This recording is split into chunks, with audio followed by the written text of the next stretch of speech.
பசங்களுக்கு இன்றைக்கி breakfast, lunch, அப்புறம் ஸ்நாக்ஸ் இது எல்லாமே ரெடி பண்ண போகிறோம். ஃபர்ஸ்ட்டே வந்து நான் கார்னை வந்து நல்லா வேக வச்சு எடுத்துக்கிறேன். அப்புறமா சைட் டிஷ்க்கு வந்து பார்த்திங்கன்னா கோவைக்காய் ஃப்ரை, இதுவும் எண்ணெயில் வந்து போட்டுட்டு வெறும் உப்பு, மிளகாய்த்தூள் மட்டும் போட்டால் போதும். வெண்டைக்காய் சாதமும் அதே மாதிரி ஈஸியாக ரெடி பண்ணிடலாம். கொஞ்சம் எண்ணெய், கடுகு, ஜீரகம், பூண்டு, வெங்காயம், வெண்டைக்காய் இது எல்லாமே கொஞ்சம் எண்ணெயிலே வேகட்டும். வெந்ததுக்கப்புறமா நம்ம இதில் வந்து குழம்புத்தூள், அப்புறம் மிளகாய்த்தூள், மஞ்சள் தூள் இது மட்டும் தாங்க சேர்க்க போகிறோம். இதே மாதிரி தாங்க கோவைக்காலையும் நம்ம வந்து மிளகாய்த்தூள், அப்புறம் மஞ்சள் தூள், உப்பு இதை தான் சேர்க்க போகிறோம். இது வந்து கார்ன் நமக்கு இப்போ ரெடி ஆகிடுச்சு. காலையில் சாப்பிட்றதுக்கு தேங்காய் பால் ஆப்பம் பசங்களுக்கு இப்போ அதையும் நம்ம ரெடி பண்ணி பசங்களுக்கு கொடுத்துட்டோன்னா சாப்பிட்டுட்டு இருப்பாங்க. அந்த டைமில் நான் வந்து இங்கே லஞ்சு எல்லாமே பேக் பண்ணிடுவேன்.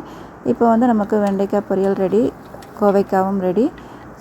சூடான சோறு போட்டு வெண்டைக்காயில் நீங்கள் மிக்ஸ் பண்ணும்போது சாப்பிட்றதுக்கு ரொம்ப நல்லாயிருக்கும். உப்பு வந்து டேஸ்ட்டு பார்த்துட்டு தேவைப்பட்டால் போட்டுக்கோங்க.